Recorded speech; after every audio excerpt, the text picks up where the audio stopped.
네, 오늘은 산업에 대한 이야기를 나눠보는 인더스트리 클럽 시간입니다. 함께해 주실 분은요, 현대차증권의 신동현 연구원님 모셨습니다. 연구원님 어서 오세요. 네, 안녕하세요. 네, 오늘은 그러면 연구원님과 또 어떤 이야기를 하게 될지 주제부터 저희 먼저 체크해 보겠습니다. 소외된 건설주 볕들 날은 언제? 사실 건설 종목들 PF 리스크도 있고요. 이 미분양과 관련돼서도 이야기가 계속 나오게 되면서 업황 자체가 좀 침체된 분위기가 지속되는 것 같습니다. 이와 더불어 주가도 좀 굉장히 지지부진한 모습들을 기록하고 있는데요. 건설주 반등할 수 있을지 오늘 전략에서 함께 체크해 보시죠. 네, 연구원님 그러면 최근에 건설주들 흐름 좀 어떻게 보고 계실까요? 지금 건설주는 박스권 안에서 놀고 있다고 보시면 될 것 같습니다. 일단 총선이라는 좀 큰 이벤트를 앞두고 있는 상황이기도 하고 네. 3월 이후에 주가 상승폭을 봤을 때 코스피 지수가 4% 정도 올랐거든요. 주요 건설사들의 주가 역시도 그 4% 안쪽에서 좀 움직이는 모습을 보였습니다. 네. 올라도 5% 이내로 좀 제한이 됐었고 떨어지는 종목들 역시도 하락폭은 5% 이내로 대부분 좀 갇혀 있었습니다. 네. 물론 그 이전에 최근에 상승을 했던 종목의 경우에는 좀 더 하락폭이 크기는 했습니다만 대부분 앞서 말씀드린 것처럼 박스권에 갇혀 있다라고 보시면 될 것 같고요. 22년도에 부동산 경기가 이제 막 악화되기 시작한 이후에 추세적으로 주가가 계속해서 하락을 했기 때문에 네. 이제 여기서는 뭐 더 이상의 하락은 사실 크지 않다라고 보고 있고 총선 이후의 방향성에 대해서 대부분 기대를 하고 또는 우려를 하면서 관망세가 좀 가장 짙어진 상황이 지금이다라고 보고 있습니다. 네, 어떻게 보면 건설 종목들 좀 답답한 흐름들이 지속되고 있는데요. 박스권에서 지금은 올라갈 수 있을지 혹은 다시 한번 또 하락을 할지 저희가 모멘텀이나 여러 가지 업황들을 체크를 해볼 시기인 것 같습니다. 일단은 부동산 전반적으로 좀 PF 위기설이 재점화되고 있는 모습들이 좀 있는데요. 현재 상황을 좀 냉철하게 짚어주세요. 어떻게 보실까요? PF도 사실 큰 변동은 없는 상황입니다. 최근에 금감원에서 23년도 말 기준으로 금융권들의 PF 대출 잔액을 조사한 결과를 발표를 했는데 네. 그 데이터들을 보게 되면 작년 3분기 말에 비해서 3개월간 대출 잔액은 1% 정도밖에 증가를 하지 않았고요. 네. 그리고 연체율도 소폭 상승하긴 했습니다만 0.3%포인트 이내로 좀 적은 폭으로 상승을 했습니다. 그래서 물론 어느 정도 둘 다 늘어난 거기는 하지만 네네. 그 이전에 증가했던 또는 상승했던 폭에 비하면 굉장히 제한적이다라고 보고 있고 네. 아무래도 많은 사업장들이 이제는 건설사도 마찬가지고요. 리스크 관리에 이제는 나섰고 금융권 입장에서도 PF 대출에 대한 익스포저를 계속해서 줄여나가고자 이제 정부에서도 계속 권유를 하고 있기 때문에 네. 그런 리스크 관리의 영향이 좀 지금 확인이 되고 있는 것으로 판단을 하고 있습니다. 네. 네, 아무래도 이제 4월부터 좀 차환이 되어야 하는 PF 대출이 많이 집중이 되어 있기는 하기 때문에 요즘 4월 위기설이라고 소위 이야기하는 이야기들이 많이 들리고 있는데 아무래도 작년부터 시행해온 그 PF 부실 사업장에 대한 지원책들이 계속해서 지금 가동이 되고 있고 대출 잔액 측면에서도 더 이상 늘어나지 않고 있는 모습을 보이고 있기 때문에 4월 위기설은 사실 발생할 가능성은 좀 적다라고 보고 있고요. 네. 다만 총선 이후에 좀 본격적으로 구조조정이 한 번 더 하반기부터는 시작될 가능성은 있습니다. 따라서 그때를 가서 좀 확인을 하는 게 필요할 것 같습니다. 네, 그렇군요. 일단 4월까지는 아주 극단적인 이벤트가 발생할 가능성은 적다고 보시지만 일단은 총선 결과 이후에는 다시 한번 체크를 해보실 필요가 있는 것 같습니다. 네, 그러면 PF 위기설도 대형 건설사들의 경우에도 좀 많이 힘들까요? 어떻게 보시나요? 대형 건설사는 사실 지금까지도 큰 영향은 없었고요. PF 사업장 자체가 망가진다거나 네. EOD가 발생한다거나 하는 그런 극단적인 이벤트는 없었고 앞으로도 발생할 일은 거의 없다고 보고 있습니다. 다만 PF 업황 자체가 굉장히 경색되어 있기 때문에 네. 대출 금리 측면이라든지 이런 쪽에서는 계속해서 좀 고금리 상황이 이어질 거고 사업을 조달하는 측면에서도 아무래도 신용등급이 우량한 건설사 위주로 네. 좀 사업비 조달이 좀 양호할 가능성은 좀 존재하고 있습니다. 네, 그렇군요. 일단은 4월에 좀 부동산 PF 위기설이 흘러나오고 있어서 이와 관련된 부분들 리스크를 좀 체크를 해드렸는데요. 이와 더불어서 부동산 업황 자체도 지금 미분양이 또 계속해서 이슈로 부각이 되는 것 같습니다. 현재 건설사들의 상황이 좀 어떨까요? 힘듭니다. 지금 이중고라고 말할 수 있을 것 같고요. 네. 일단 첫 번째로 분양이 아직까지는 잘 되지 않고 있고 두 번째로는 작년부터 이어져 온 높은 원가율이 계속 지속이 되고 있습니다. 네. 그래서 뭐 실적 측면에서나 분양 측면에서나 계속해서 어려움을 겪고 있는데 최근에 올해 들어서 이제 청약을 시행했던 단지들의 결과를 보더라도 서울 지역 또는 경기 지역에서 일부 핵심 지역을 제외하고는 네. 나머지 지역에서의 청약 경쟁률은 아직까지 높지가 않았습니다. 그리고 미분양이 난 곳도 많았고요. 네. 그리고 미분양 자체도 1월 데이터 기준이기는 합니다만 전월 대비해서 2개월 연속 상승하는 모습을 보여주고 있고 따라서 상반기까지는 건설사들 입장에서도 좀 계속해서 관망하는 스탠스를 유지할 것 같고요. 네. 분양 물량은 아무래도 상반기보다는 하반기에 집중되는 모습이 올해는 좀 더 짙어질 거다라고 예상을 하고 있습니다. 그리고 하반기부터는 그 개선 폭이 좀 더 나아지기는 하겠지만 사실 올해 내로 빠르게 그 폭이 커질 거다라고 보는 거는 좀 무리가 있다라는 입장이어서 네. 건설사 입장에서나 뭐 제 입장에서나 올해까지는 그래도 건설업종 자체를 아무래도 보수적으로 보는 게 맞지 않나 생각을 하고 있습니다. 그렇군요. 이렇게 공사비가 좀 오르고 한 원가율에 대한 부분을 분양가에 좀 반영하는 것은 지금 어려운 상황인가요? 지금 분양가도 사실 높아질 대로 높아지기도 했고요. 여기서 낮추는 것도 어렵지만 올리는 것도 어려운 이유가 지금 분양이 안 되고 있는 이유는 신규 아파트들, 새로 짓고 있는 아파트들의 분양가가 주변 단지의 시세 대비해서 아직 싸지 않다라고 느껴지기 때문이거든요. 네네. 그래서 주변 아파트들의 시세 자체가 회복이 되지 않은 지금 상황에서 건설사가 뭐 마진 확보를 위해서 분양가를 더 올린다라는 건 사실 분양 자체를 좀 더 어렵게 만드는 요소가 될 수 있기 때문에 그럴 가능성은 좀 낮다고 보시는 게 맞을 것 같습니다. 네, 그렇군요. 건설사들 좀 진퇴양난의 상황에 처한 분위기입니다. 그렇다면 아무래도 총선 이후에 정책적인 변화도 좀 있을 것 같은데 4월 총선이 얼마 남지 않았습니다. 이 이후에 부동산 시장에 대한 전망은 어떻게 보실까요? 아무래도 하반기부터는 금리 인하에 대한 이야기가 또 나오고 네. 있기 때문에 금리 인하를 기다리는 게 투자자분들도 가장 큰 기대감이실 것 같고요. 다만 금리가 인하된다고 하면 어느 정도의 수요 증가는 분명히 있을 겁니다.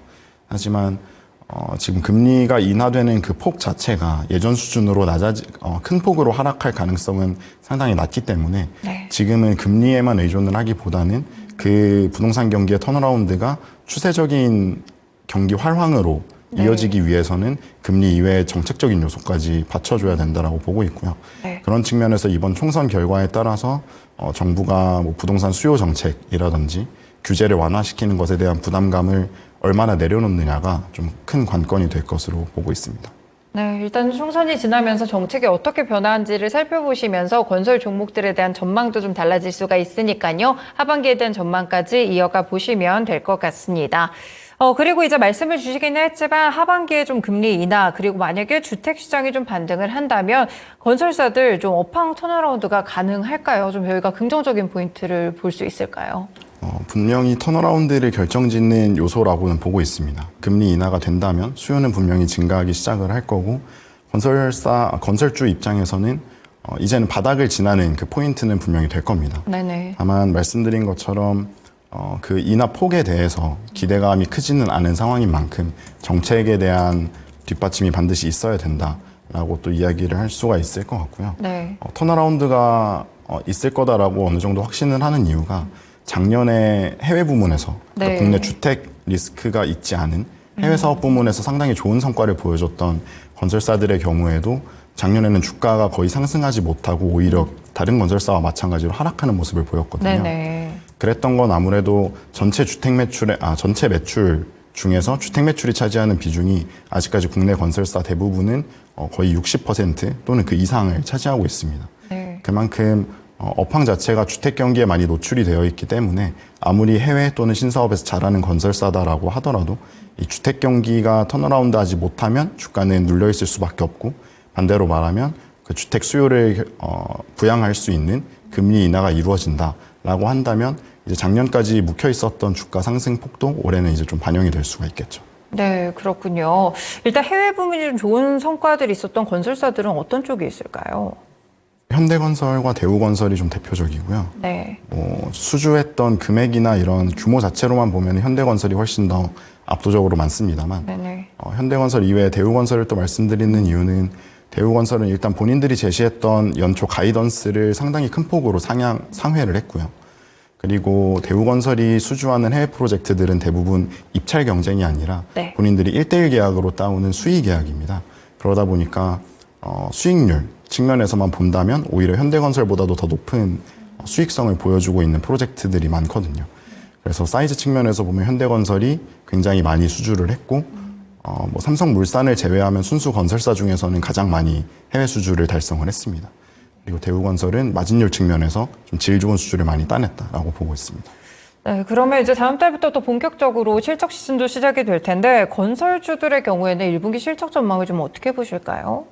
올해 1분기뿐만 아니라 올해 상반기까지는 크게 반등을 할 여지는 없다라고 보고 있어요. 네네. 아까 말씀드린 것처럼 일단 원가율이 아직까지는 굉장히 높은 상황이고 이 원가율이 해결이 되어야 하는데 이게 해결되기 위해서는 일단은 21년도쯤에 착공을 했던 네네. 물량들이 원가율이 굉장히 많이 높아진 현장들이거든요.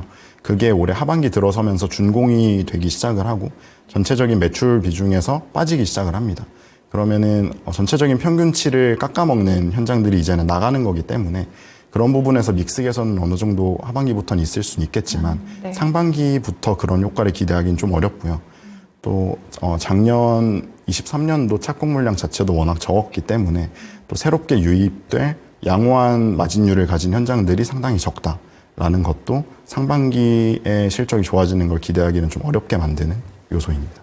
네, 그렇습니다. 1분기 그리고 상반기까지는 실적 전망에 대해서는 아직까지는 조금 보수적으로 살펴보셨는데요. 그리고 저희가 계속 뭐 총선과 관련된 시점이 얼마 남지 않았다 보니까 이번에 그러면 여당이나 야당의 이 정책과 관련돼서 부동산 정책이 됐을 때 좀 눈에 띄는 차이점이 있을까요? 어떻게 보셨을까요? 공약으로만 본다면 사실 둘 다 비슷한 공약들을 내세우고는 있습니다. 네. 근데 그 이면에 이제 이전부터 이야기해왔던 내용들을 살펴본다면 아무래도 물론 개인적인 의견이기는 합니다만 좀 여당이 우세한 쪽으로 끝나게 된다라고 한다면 정부 입장에서는 부동산 수요 진작책 또는 네. 규제 완화에 대한 의지가 처음부터 있어 왔거든요. 그 부분에 대한 부담을 확실히 좀 경감을 시킬 수가 있겠죠. 네. 그러면은 아무래도 뭐 지금 부동산 경기라든지 PF 시장의 측면에서 봤을 때 그것들을 해결하기 위한 수단으로 규제 완화 또는 수요 진작책을 쓰면서 주택 경기 자체를 좀 빠른 시일 내에 살려가려는 모습을 보일 걸로 예상을 하고 있습니다. 반면에 야당이 우세하게 끝난다라고 한다면 네.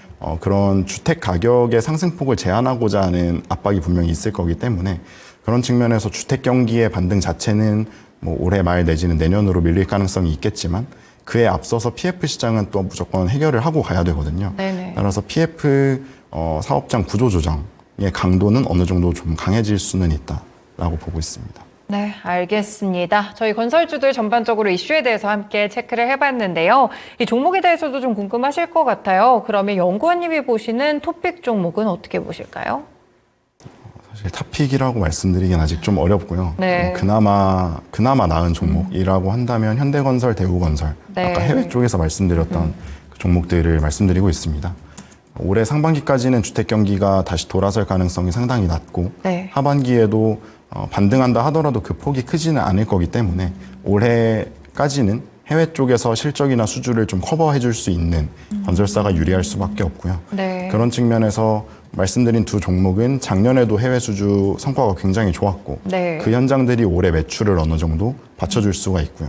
또 올해 새롭게 수주할 파이프라인도 많이 보유하고 있는 업체이기 때문에 어떤 실적 측면에서나 모멘텀 측면에서나 타 건설사 대비해서는 좀 올해까지는 차별화된 모습을 보일 것으로 예상하고 있습니다. 네, 그렇군요. 건설 업종들 지금 상반기까지는 좀 어려울 것 같고요. 하반기에도 나아지기는 하지만 아주 눈에 띌 만한 반등을 기다리기는 어려울 것 같습니다. 그래서 일단은 건설 종목들을 보실 때는 리스크 관리가 되는 종목들 위주로 살펴보시면 좋을 것 같고요. 특히나 해외 쪽에서 좀 수주가 나고 있는 종목들 위주로 살펴보시면 좋을 것 같네요. 현대건설이나 대우건설 언급을 드렸으니까요. 성급한 투자보다는 관심 종목으로 두시면서 눈여겨보시면 좋을 것 같습니다. 네, 연구원님 오늘 말씀 여기까지 듣도록 하겠습니다. 말씀 고맙습니다. 감사합니다. 네, 이렇게 좀 답답한 건설주들 해답이 있을지 오늘 함께 이야기 나눠봤고요. 현대차 증권의 신동현 연구원님과 함께했습니다. 지금까지 다양한 투자 판단에 도움이 되는 말씀들 함께 전해드렸고요. 특정 종목의 상승 하락을 보장하지는 않습니다. 시장의 중심 여기서 마치겠습니다. 남은 오후장도 투자 잘하시길 바라겠습니다. 고맙습니다.